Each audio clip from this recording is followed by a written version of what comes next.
Hi, I'm Ed Sexton. I'm the architect, the engineer, and all of the above for this house that we've built. I do have an engineer. I do have an architect. I also have a soils engineer and a landscape engineer. We're on a bedrock. We have more than 60 piers going down into that bedrock. We have three main features here. We have stone, we have steel, and we've got light. And light is the most important thing. Light is everything to this house.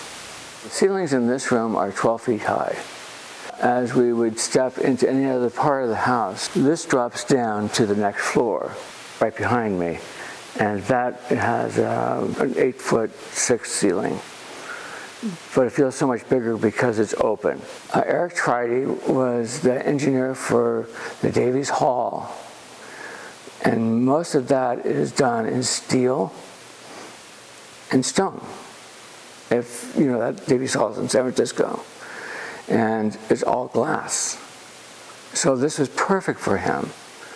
He said, you couldn't do what you're doing in wood. So behind every post, every beam, everything you can see that would have structural, I'm sitting on steel. It comes right behind me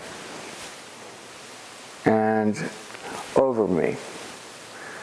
And the fireplace here, that is a major piece of the house, is also a container of almost every feature of the house. And this is all engineered so that we could build this style house. Because glass and steel are unforgivable. Either they work, they fit, or they don't. You can't shave a little bit off. It doesn't work that way. So every detail was followed to the nth degree. What I do like about this one spot here is because I'm up 55 feet above from my lowest point of the property, I have a view over everything in front of me, and yet I'm not in the water. I'm not worried about erosion. I'm not worried about wave action. I'm not worried about wind that comes right off the water. Not only is it solid, but it also has some very romantic parts to it. We have, off to my side here, we have an island. Out here, of course, we have the Golden Gate Bridge, and then Belvedere, and then San Francisco. So we have a lot of views. The coots, of course, seagulls, but the pelicans are the most interesting because they'll come in formation like a series of B-52s and just sail like in. When you have the boats racing, at this point, they open up their spinnakers and they're sailing downwind. Why do you like living in this location? How do you and your wife? You know what I enjoy most? I enjoy the weather. I enjoy the light. I enjoy waking up and seeing something that is so clear and crystal clear. When everybody else is in the fog, we're in the sun. And the plants can show it to you. I mean, you see the bougainvilleas here, and this is winter, and they're in bloom, still. You know what I love is the quiet. It's so quiet here. It's because we don't have the motorboats going through. Karen, it's so nice to talk to you and hear the other side of the equation. Mm-hmm. So maybe you can describe how you and Ed chose this location.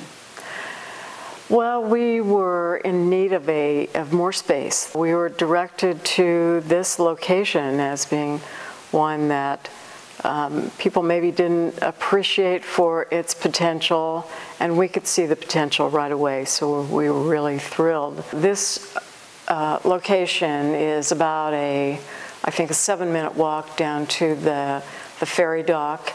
It's less than a 20-minute ride on the ferry over to the city, so I could scan the newspaper or my BlackBerry on the way to the office. And then for me, it was just a 2 or 3 minute walk across the street to my office. Couldn't have been more perfect. We have friends who said one time, you have a lot of places to sit.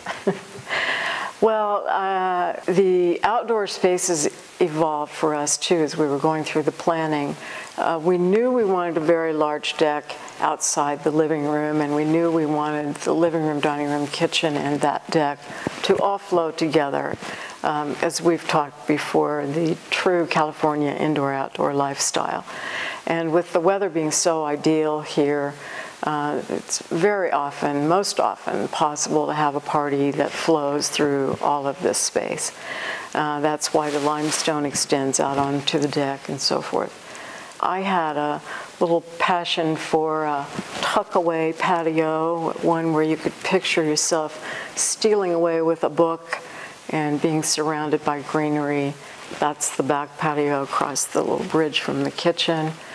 And then a kind of discovery on our part, we had a little lanai type area down in the lower level where it's raining.